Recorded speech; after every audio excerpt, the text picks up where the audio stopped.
This program is presented by the Centers for Disease Control and Prevention.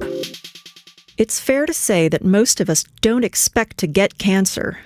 Some people have a family history of cancer or other risk factors. But for lung cancer survivor Jackie Archer, her diagnosis was a complete surprise that would end up changing her, both physically and mentally. I'm Reed Walton from CDC, and I'm here to talk with Jackie about living with and surviving lung cancer. Jackie, tell us how you found out you had lung cancer.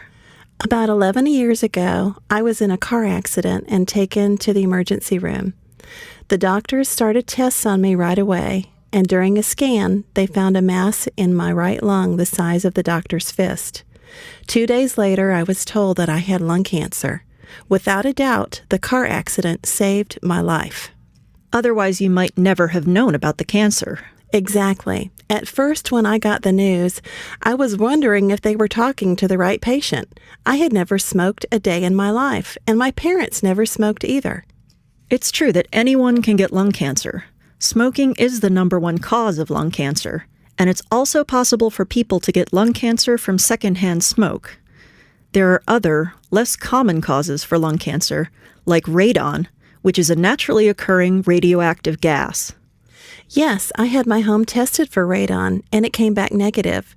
But none of these factors could change the fact that I had cancer, and I had to deal with it. I had surgery almost immediately, and the doctors removed my right lung and 31 lymph nodes. I also had chemotherapy treatments. That must have been tough. It was. I don't think I could have gotten through it so well without my support network. It was a struggle learning to breathe with just one lung. Some days I could only walk as far as the mailbox, and when I got there, I found letters and cards from my friends and family and community. And it's now been over a decade since your diagnosis. How has being a cancer survivor changed you? Now I know there's no obstacle that I can't handle. Survivorship means taking charge, and part of survivorship is understanding what you have to do to take care of yourself and working with your doctors as a team. Jackie, what would you like to tell someone who has recently been diagnosed with cancer? I would say get help immediately. Do not delay treatment. Ask questions of your doctors. Educate yourself about your condition and treatment. It's up to you to take charge of your health and fight. I was diagnosed September 21st of 2009, and the way I got diagnosed was I was actually at work. I was working in a lube shop. I was greeting a car, and I just got super nauseous, had to run to the bathroom, and I think I might have had I'm not sure, but I might have had a small seizure in the bathroom, and when I came out, I said I have to go to the emergency room. It was something that I had known for a while, that there was something wrong, but I didn't have any insurance or anything like that. I figured if I was strong throughout my treatment, then once I was done, I would come back to being normal pretty quickly. And it turned out it wasn't the case, and nobody didn't really say that, you have to give your body time to heal, which seems to be something so obvious, but I just didn't think of it that way. And then finally somebody told me, my Reiki doctor told me, a good rule of thumb is as long as you were in treatment, that's how long you need to give your body to recuperate. And that was such a relief, because I was thinking, it's been a month, how come I don't feel better? Why do I still feel sick? Why am I still so tired? And so that was like the light. They ask you in the beginning, do you have a primary care doctor? And they ask you throughout, but nobody really says that's a really good idea because it will help you with this and this. They can explain things to you in a more informative way. And so whenever I ask something about to my doctor, if I have a question, he's not able to answer it because my tumor is common in kids. He just tells me maybe you should call, the Children's Hospital and get your question answered. Whether maybe if I had a primary care doctor, he could spend more time, or he or she could spend more time with me and actually explain more in detail about, different things that, about emotional things that you go through and things like that. I haven't been able to have a lot of questions answered, and so a lot of things are up in the air. Can I have kids in the future? A lot of things like that. What's gonna, now I'm thinking more in the future. Am I able to have the kind of life that I was gonna have before? So that's kind of having to deal with that and getting over that this is how my life is, and whatever changes that have came from it, then that's how it's gonna be. and I have to be okay with that. Getting cancer, it's gonna sound crazy, but it actually saved my life because I wasn't really living in the best way. You know, I had a lot of emotions that I hadn't dealt with, and things that had happened in my life that weren't very pleasant. And once you get hit with cancer, that's the only thing you can concentrate on. You know, when you're in treatment and things like that, it's the only thing you think is appointments, infusions, and that's only where your mind goes. And it's just about getting through what you're going through.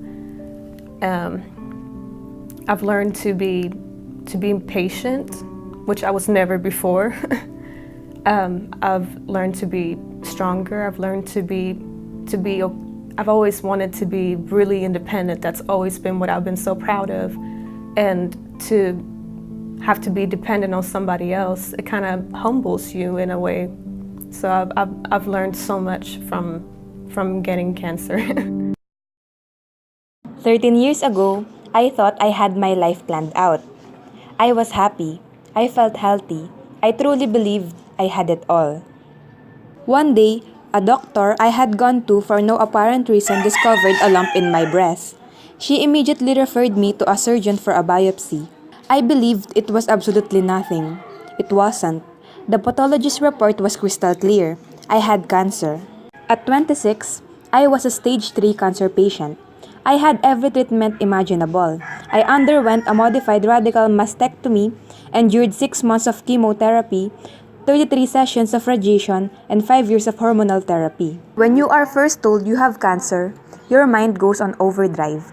Will my hair fall off? Will I ever have children? Will my life ever go back to normal? Will I die? There are also many things that carry you through. Prayer and an unwavering faith. Family and friends who come together and who know just the right things to say and do. Cancer survivors who understand and who tell you they know how you feel and help you take both tiny steps and large strides towards recovery. When we're sad, all we can wish for is to be happy. And usually when our wishes come true, we're ecstatic, we celebrate. So why is it that when we are happy, we don't celebrate being happy? Is it because we think that happiness is the default emotion, that as human beings, being happy is how we should normally feel? No one told us that we're here to live a life of happiness. We just assume it. What if someone did tell us that we're here to live a life of suffering? That as human beings, pain and hurt is what we're here to experience. Our perspective on happiness and suffering might totally change. We might naturally accept that going through any kind of suffering is normal. And any happiness we feel is a bonus. But right now, we don't see happiness as a bonus. That's why we don't celebrate happiness. We've come to think of happiness as something we need or deserve as our right as a human being. So when we're not happy, we're frustrated. If walking was the only way to get to work, we wouldn't think it difficult to trudge through mud for a few hours just to get there. We'll just do it because it's normal. If driving was the normal way to get to work, we'll feel so frustrated when our car breaks down, and we'll find it so difficult to walk. And when we get our car back, we won't celebrate its return. We'll just think, yeah, this is how it should be. If we view happiness as the normal state, we'll have a tendency to feel even more miserable when we're not happy,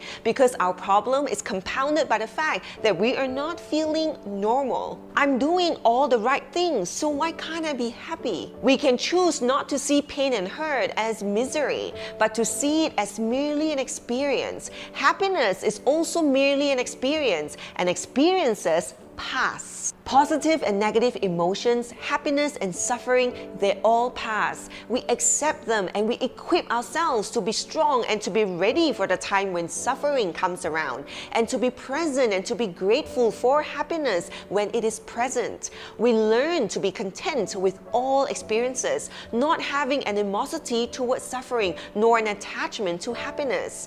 We choose to be content and will be happy always.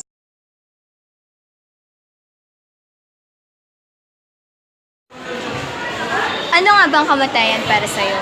Yung kamatayan, ito yung parang tapos na lahat ng mission mo dito sa mundo. Yung lahat ng mga purpose mo, nagawa mo na. Lahat ng mga binigay ni God sa'yo na task, na-achieve mo na. Ano ba ibig sabihin na mamatay? ang ibig sabihin para sa akin na mamatay, yung parang hindi mo na magagawa ang mga bagay na ginagawa mo ngayon. Wala, parang free ka nang gawin. Yung parang free ka na. Yung parang hindi, wala ka na dito sa planet na to. Parang, ang hirap niya i-explain pero wala ka nang magagawa. Yung parang ganun. So, tingin mo, natapos mo na or na-achieve mo na yung mission mo sa buhay? Hindi pa kasi nabubuhay pa ako. So parang para sa akin kasi ang palatandaan ko na na-achieve ko na is kapag namatay na ako. Okay. So, next question. Paano ka naghahanda sa kamatayan mo? Sa totoo lang, hindi talaga pinaghahandaan ng kamatayan. Kasi, kapag pinaghandaan mo yan, makakalimutan mo ang mga pinaka-important parts ng buhay mo. Parang, ay, mamamatay na ako. Yun na lang ang pinaka-main focus mo. Nakakalimutan mo na meron ka pa palang buhay. Na meron ka pa palang binigay na task sa'yo. Ngayon, parang sinasantabi mo yun, pinafocus mo lang ang sarili mo doon. Parang, nasasayang mo lang ang panahon mo. At saka, yung mga ganun na bagay, nagre-lead sa regret. Tsaka yung parang hindi makokontento sa buhay, yung parang gano'n na tao. Okay, so last question. Paano nakaka-apekto yung happiness, suffering, and death sa meaning ng buhay mo? Yung happiness kasi, at saka sufferings at saka death, para sa akin, parang pare-parehas lang na emotions yan. Kung hahatiin na lang na para sa akin, ang happiness, ito yung moments na kasama mo ang mga mahal mo sa buhay. Ang sufferings, ito ang nagde-define kung ano ka ngayon. Kasi, di ba, kung ano yung mga pinagdaanan mo dati, yun na yung na-adapt mo, yun na rin yung nagiging ugali mo. Tapos yung death, yun na yung pagkakuha nila sa'yo kapag accomplish mo na lahat ng mga task, responsibilities na binigay ni God sa'yo. Sige, thank you. What is death for me, death is the end of mortal. The end of mortal, but the beginning of the being. It's passing through another phase. What does it mean to die?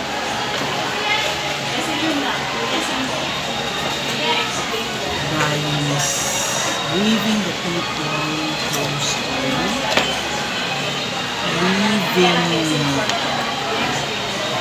leaving what might have been, leaving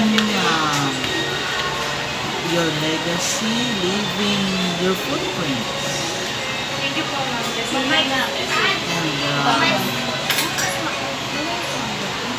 ano ba? Nililigal ko yata ang tayo. Kaya ang question, again, What does it mean to die?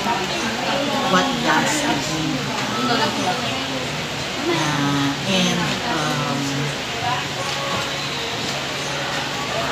To die is, let's see, it is, for me, it's the inevitable end, the one that we are preparing for.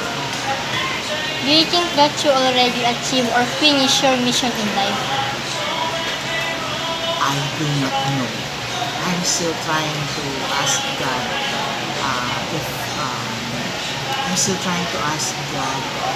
to show me what He wants me to do. So I cannot say that I have finished my mission in life because I still cannot boast of big achievements. Medyo maano pa yung question na to. How do you prepare for your death? How I prepare for my death? Practically speaking, because I am now a widow and I have only my 4 sons with me, so that I will be happy to know that when I'm done, they will be able to live on their own. I try to prepare them to be independent individuals, not only in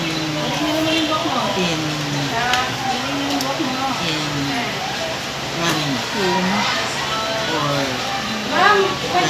I prepare them to be to be good partners to their chosen one. Okay? And I try to prepare them to be self-sufficient financially. I am not planning to provide for them, okay? Because I believe that if you prepare them to be self-sufficient in life and trusting in God and having full faith in God, I believe that you would have done your duty as a parent. So I do not plan that I provide for their future and the future of their grandchildren. Although if we have any properties right now, I really hope, I really try hard to leave that property to them. Last question na lang. How do happiness, suffering, and death give meaning to your life? Then, how do happiness, Suffering and death give meaning to your life.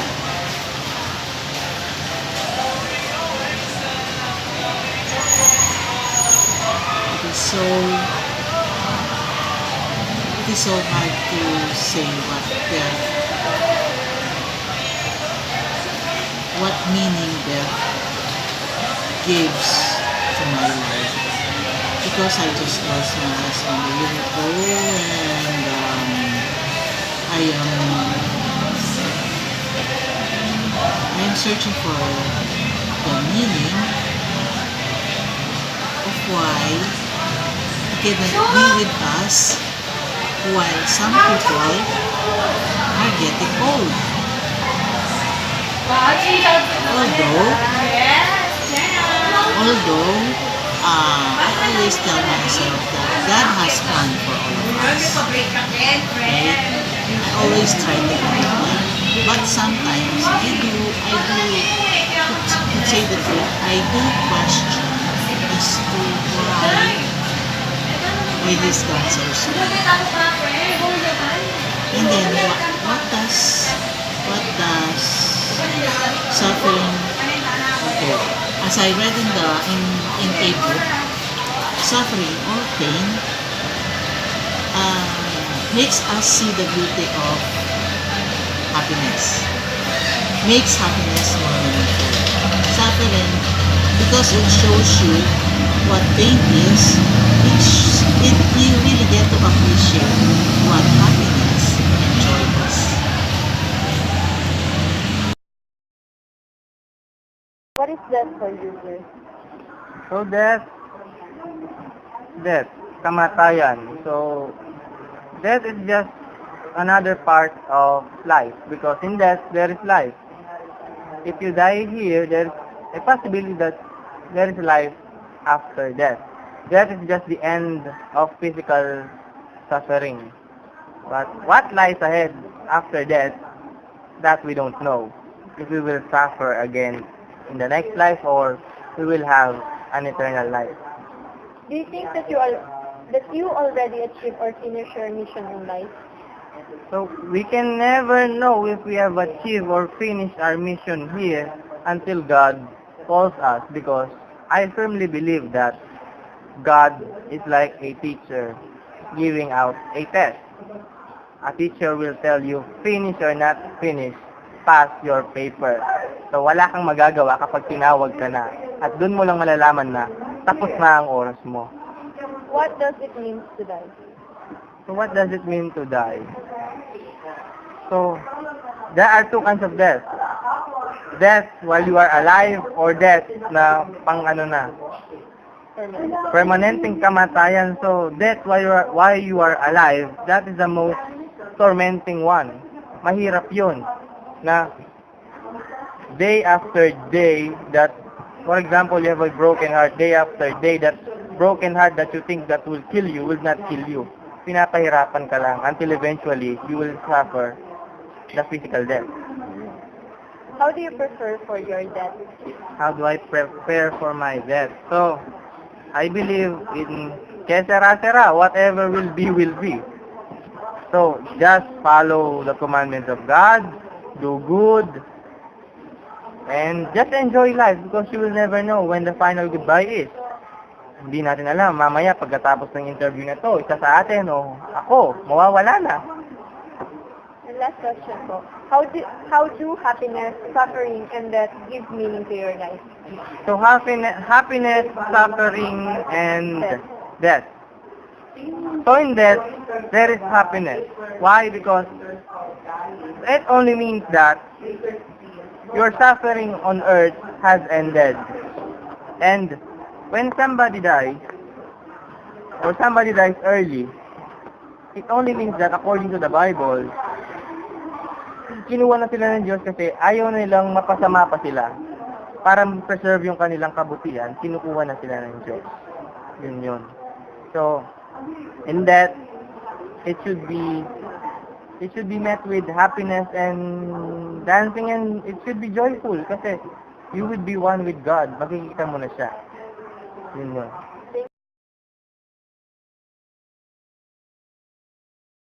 Personally, I believe that death is just a passageway to another place. It could be a good thing for most people, or it could be bad. I know that in the end of it all, what matters is what we did in our lives. If we filled our lives with goodness, or the opposite. We are going to be judged based on who we were when we were living. Happiness is necessary. Why? Happiness makes us feel loved. Happiness keeps us going.